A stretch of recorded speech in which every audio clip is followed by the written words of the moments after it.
O céu da Europa está novamente sob ameaça, e dessa vez não são caças russos ou drones invadindo o espaço aéreo. Uma onda de ataques cibernéticos paralisou alguns dos maiores aeroportos do continente, deixando milhares de passageiros em situação caótica. Londres, Berlim, Bruxelas, todos enfrentam cancelamentos em massa, filas intermináveis e sistemas de check-in fora do ar. A culpa? Uma falha na empresa Collins Aerospace, responsável por gerenciar embarques em escala global. Em Berlim, o tempo de espera triplicou. Em Bruxelas, os funcionários voltaram aos métodos manuais, registrando passageiros à mão como nos velhos tempos. Mas não há nostalgia aqui, apenas frustração.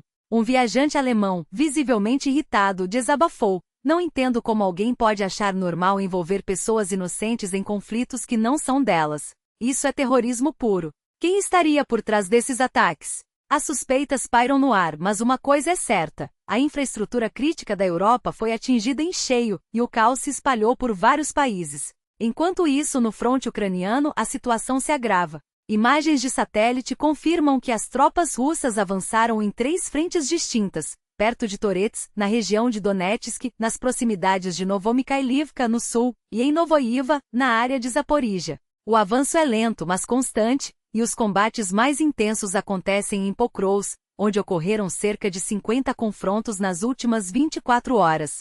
O Estado-Maior ucraniano registrou 160 ataques em um único dia, um número que reflete a ferocidade da ofensiva. Mas a Ucrânia não está de braços cruzados.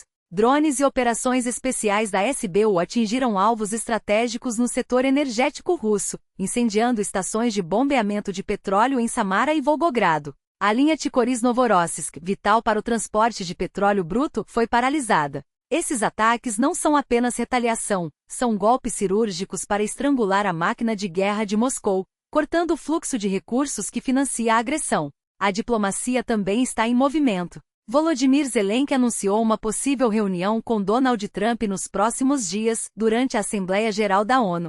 O encontro promete ser decisivo. Defesa, tecnologia, energia e, claro, sanções contra a Rússia estarão na pauta. Zelensky já deixou claro que qualquer sistema de garantias de segurança para a Ucrânia depende do apoio dos Estados Unidos. Sem Washington, a Europa não terá força para sustentar o país. Há até especulações sobre um encontro entre as primeiras-damas Olena Zelenska e Melania Trump para discutir questões humanitárias, especialmente o drama das crianças ucranianas deportadas para a Rússia. Enquanto isso, Moscou continua a ignorar qualquer possibilidade de negociação, deixando Zelensky sem alternativa a não ser buscar aliados cada vez mais fortes. Mas nem tudo são boas notícias para a Ucrânia e seus parceiros. Fontes do Pentágono revelaram que os Estados Unidos estão restringindo a venda de sistemas de defesa críticos para a Europa, incluindo os mísseis Patriot, essenciais para conter ataques aéreos russos. A justificativa? Os Estados Unidos precisam priorizar seu próprio estoque. O secretário de Defesa, Lloyd Austin, teria dito que não podem se dar ao luxo de esvaziar seus arsenais enquanto a ameaça russa cresce. Para os países bálticos, Letônia, Lituânia e Estônia, a situação é ainda mais preocupante. O Pentágono sinalizou que reduzirá o apoio militar a essas nações, que compartilham fronteiras com uma Rússia cada vez mais agressiva. A mensagem é clara: sob a administração Trump, os Estados Unidos focarão em proteger seus próprios interesses, deixando a Europa lidar sozinha com os riscos no flanco oriental da OTAN. E por falar em Rússia, os números não mentem. O Kremlin enfrenta uma crise de recrutamento sem precedentes. No segundo trimestre de 2025, apenas 38 mil russos assinaram contratos com as Forças Armadas, metade do que foi registrado no mesmo período do ano passado. As razões?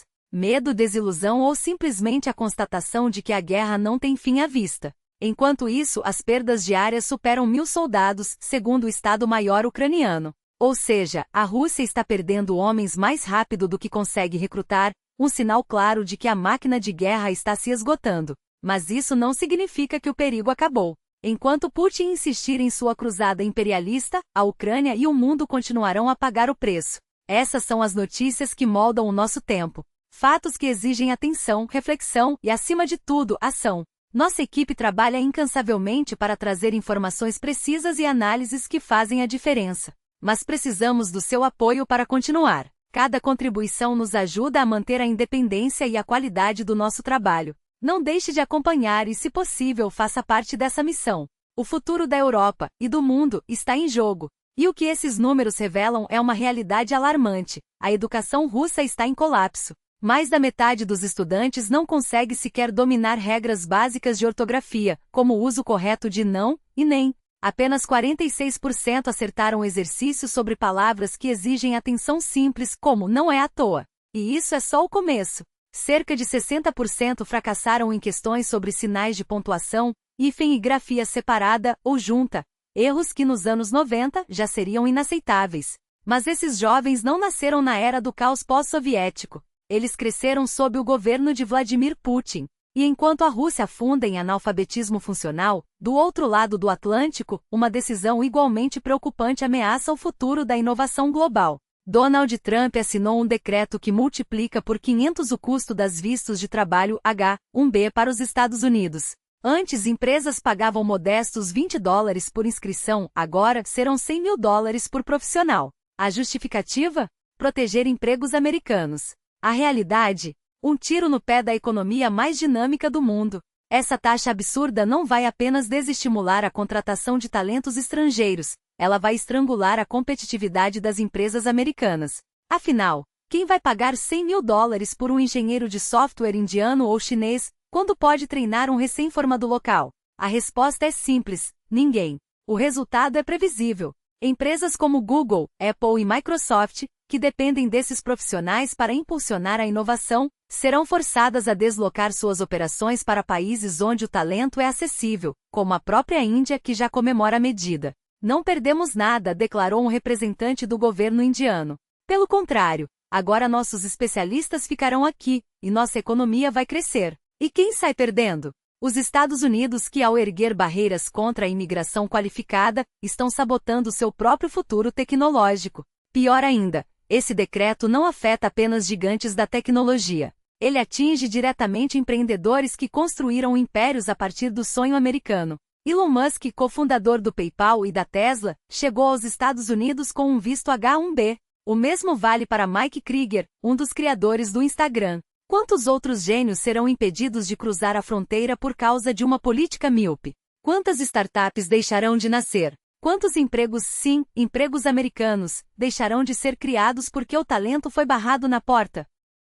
A ironia é cruel. Em nome da proteção dos trabalhadores locais, os Estados Unidos estão cavando sua própria irrelevância. Enquanto a China investe bilhões em educação e inovação, e a Índia forma milhões de engenheiros por ano, Washington escolhe fechar as portas para o que sempre foi seu maior trunfo, a capacidade de atrair os melhores do mundo. E não se engane, essa não é uma questão ideológica, é uma questão de sobrevivência. Países que fecham suas fronteiras para o talento estão condenados a ficar para trás. A pergunta que fica é: até quando vamos assistir a isso de braços cruzados? Até quando permitiremos que decisões políticas baseadas em medo e protecionismo destruam o que levou décadas para ser construído?